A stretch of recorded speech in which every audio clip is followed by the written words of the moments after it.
சுவாமி நம்மாழ்வாருடைய அவதார ஸ்தலமான ஆழ்வார் திருநகரியில் இருக்கும் ஸ்ரீ ஆதிநாத பெருமாள் கோவில்.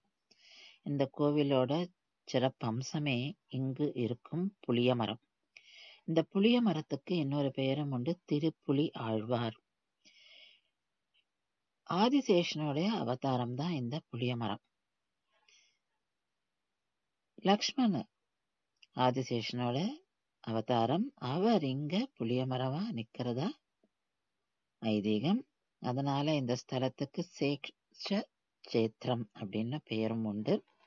சுவாமி நம்மாழ்வார் குழந்தையா இருக்கும்போது அந்த குழந்தை எந்த ஒரு ரெஸ்பாண்டும் பண்ணாதனால அவருடைய பெற்றோர்கள் பெருமாளோட திருவடியில குழந்தைய விட்டுட்டு போயிடுறா.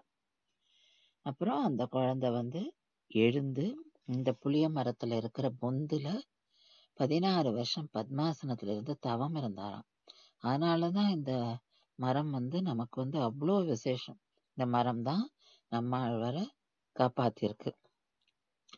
இந்த மரத்துக்கு இன்னொரு பெயரும் உண்டு, உறங்கா புலி. ஏன்னா இந்த மரத்தோட இலைகள் தூங்குவதே இல்லை. அது க்ளோஸ் பண்ணிக்காது.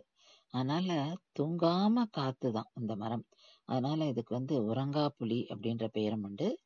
இந்த மரத்தோட அவதாரத்தை தான் இங்க உற்சவமா இன்னைக்கும் கொண்டாடின்னு இருக்கா. வருஷத்துக்கு ஒரு தடவை